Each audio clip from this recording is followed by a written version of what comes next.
If you're just joining us, you're watching TVC Breakfast, and we're discussing the management of crime this morning and creating a sense of security in the minds of Nigerians for them to feel safe.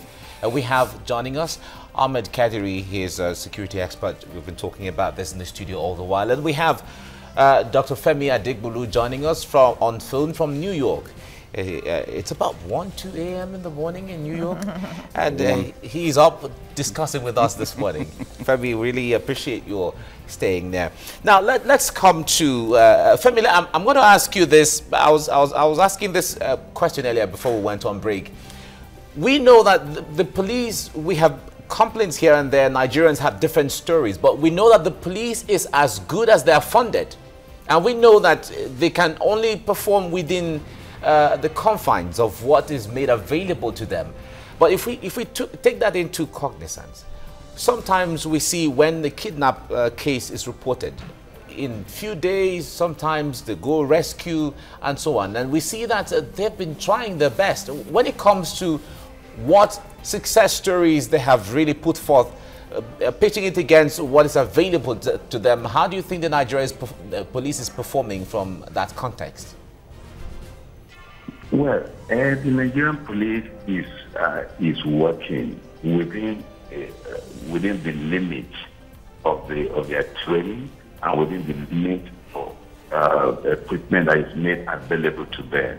You see, you can't fight crime with bare hands. You can't fight crime using your intelligence alone. You fight crime with equipment. Also, you fight crime knowing that the government you are working for cares about you. You fight knowing that the people that you are protecting also are friendly with you. You see, here, the police are giving a kind of respect that will make the officer, have a fury head to want to do or to go extra mile in protect the people. They are giving preference and priority in almost every public gathering. Okay, like you want to board train, you want to board plane, you want to in any public gathering. They are not. If you are a member of the American Army or you are in the police for this thing, so they give them preference to do things first before others. They are respected. That is a morale boosting. So we don't have that in Nigeria. See, and apart from the fact they are not well trained, they don't have equipment, they are almost left to themselves to do things. You can't do that. If the government does not support them by way of funding them and giving them encouragement by promoting those who are due for promotion, because you see, some of these things actually fuel aggression against the people. When somebody is on a particular rank of so many years, is not promoted, and he discovers that somebody who is inferior to him or her is being promoted because of where that person comes from or because of the godfather that is standing in for him or her. So all these things breed unprofessionalism and a kind of grievance among the police, and all these things trickle down to how they operate. So a whole lot of overhauling is necessary, to do in the Nigerian police before they can be efficient. Apart from funding, a whole lot of things can be done. You discover that when the chiefs are down, those of them who are really professional, who really chose the profession as something important to them, they really work at the end matter. But how many of them are in the police? How many of them are wearing our uniform that have been maintained by the taxpayer? Okay, so a few of them are really distinguishing themselves, but how many of such are in the Nigerian police? That is the question. Okay, all right, Kadri. The statistics we read out just a while ago showed that most of those crimes are committed close to people, victims' home, victims' workplaces. Does that suggest some kind of collaboration from people within where people live? One. Then the issue of information gathering, that even these armed robbers seem to be more efficient at gathering information about their victims than the Nigerian police gather information. Now, good. What this simply spells out is the fact that the police are not doing their job. If based on the statistics, most rapes take place around the neighborhood or within the premises, and other forms of crime take place in the offices, around the offices. Now, it goes to show you that we don't have proper monitoring of neighborhoods, official neighborhoods and residential neighborhoods. How well are these neighborhoods monitored? Do we have patrol teams? Do we have necessary surveillance But the police can be everywhere, can they? They cannot be everywhere, we agree, which is why you have to emphasize community policing. Now, how well have you been able to bring the community into your fold to collaborate with you in solving crime? It's not been done in Nigeria. We haven't even scratched the surface on that. So you do not have the people collaborating with you. You do not have enough technology to monitor crime. So how are you going to solve the problem? You cannot, because you're simply not doing the basics from the onset. You simply do not have the wherewithal to do it. But is it not also possible for people, the society, the community, to come out and find a solution? Because these things happen close to my house. Perhaps, for instance, then you need a vigilante. In Lagos, for instance, I know there's a bill, I don't know if it's been passed now, about really institutionalizing the vigilante groups, where it becomes part of the system, the vigilante groups in streets, in communities. If that happens in some other states and some other communities, wouldn't that help to curb some of these anomalies? Long before this bill, communities have already decided to take preemptive measures in combating crime in the vacuum created by the police. In my neighborhood, for instance, we have vigilante groups who maintain law and order, and they are doing a very good job of it. So people have long ago decided to just push the police aside and take measures to safeguard their lives and their property. So we've long been doing that. What the police ought to do now is to have a reorientation, reorganize itself, make itself an organization worthy of respect, an organization that doesn't celebrate mediocrity and inefficiency. They should now reorganize themselves and then bring the community into its operations to do a simple job of maintaining law and order. It's not rocket science. It's an easy thing to do, as long as you get it right from training. Reorient the police, overhaul the police force, equip them, give them good conditions of service, give them good conditions of living, revamp those ghettos you call barracks, and you will see a difference in the police force. All they need is good conditions of service and treat them well, and you will see a difference.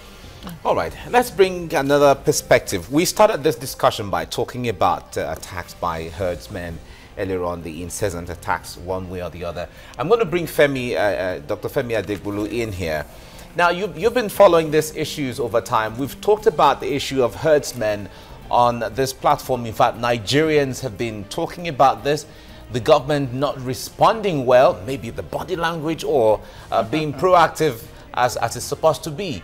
Now, we still have the issue of herdsmen, and some top Nigerians have said that these herdsmen are not even Nigerians. So if there was a question my colleague Busalami asked here earlier on when we were starting the program, he said, if it is proven and these people know, or the leaders know, that these herdsmen are not Nigerians, how come they are operating without any hindrances generally, and they are in Nigeria and they are not Nigerians? So how complex is the issue of herdsmen really, if we have to take it from that point, Dr. Adegbolu? Yeah, it is really complex indeed. But the issue of whether they are Nigerians or not should not even bother us. That statement is political. Okay, apart from that, we don't have data to know how many Nigerians occupy the surface known as Nigeria today. That should not even be a problem. Okay, if the government does what it's supposed to do, they will not have this issue of herdsmen. You say the herdsmen are not Nigerians. Which route do they pass to cross over to Nigeria? Okay, are those routes not policed? Do we not have borders? Are there not people who man our borders to know when transportation takes place or not? So these are issues, except we tell us that those who man our borders are not efficient, or we have borders that are manned by people who are paid by Nigerians. So if you are saying all these things, so for the issue of herdsmen generally is being politicized in Nigeria. Apart from the fact that you don't see any civilized country where people rear animals, going pari passu, Nigeria, human beings and all that. It's only in Nigeria just because the herdsmen are not the owners of those herds. Okay? Yes. They are doing it for people. And the people for whom they do the job are the political elite. Yes. Political elites who do not want to spend money in order to nurture their businesses. They want to do everything at the expense of the government, everything at the expense of the people. So this has made, what happened to creating what do you call it? Not grazing land now, but ranches. Ranching. What happens to where they're not to maintain health? Then we should think how to make the process conducive. But because they want to do everything at the expense of the government and the expense of the people, and the people are not, the government is not responsive. So this is the same culture of corruption they're talking about. People are making money from a system, they don't pay taxes. It's the same way. The herdsmen is not fault. It is the owners of the herd that should be held responsible. And because this is our political elite, economic elite, people who are like sacred cows, they cannot be tamed. That is the problem we have. The people who are saying that they are not like, you know what they're talking about, they are perhaps the owners of these things. Okay? So let's call it spade a spade. If we really want to move forward in our country, we should not be playing the ostrich. We call it spade a spade, arrest those who are deported, no matter how highly placed they are. That is the problem. Some people are just above arrest. So when you trace cases to such people, the cases die almost immediately. So you don't have in advance words, no matter how great, how big you are, the law top of you, and you are apprehended. You are dealt with by the law. How many of the big, so big men in Nigeria have been dealt with, even when they have stolen our money? When some criminal cases are traced to them. So that is the issue. Okay, Kadri, let's come to you now. Ekiti has a grazing act now. It's no longer a bill, it's been passed, and it's now a law in Ekiti State. And just recently, last week I think, a Fulani herdsman was prosecuted and of course sent to jail for 2 years in Ekiti for grazing in an unlawful area and of course destroying the farm produce in that particular place, which was about 3 million naira. Now, should other states follow suit? Absolutely.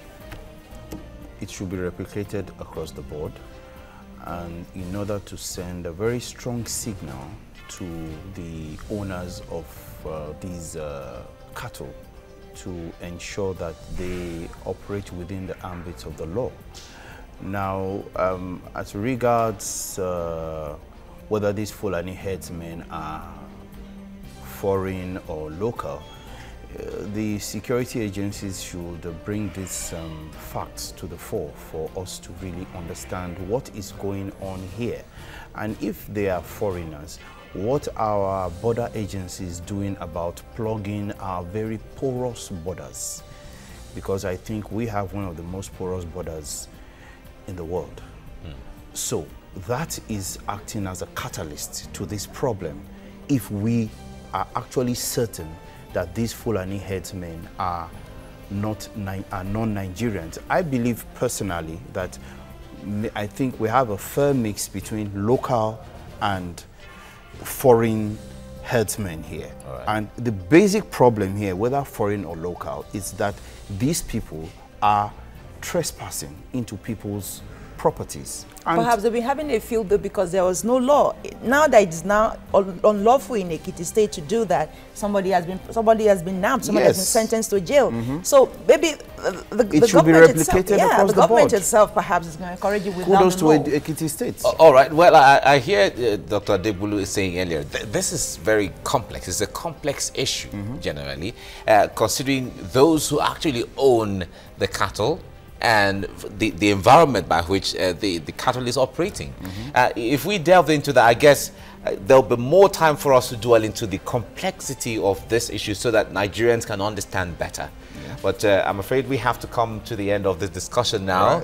Kadiri, Ahmed Kadiri, thank you very much for spending all your morning with us. Thank you for having me. And Dr. Femi Adebulu, thank you for keeping awake to be part of this discussion in Nigeria. It's night in New York and it's morning in Nigeria. We decided to do this. Thank you very much. Thank you.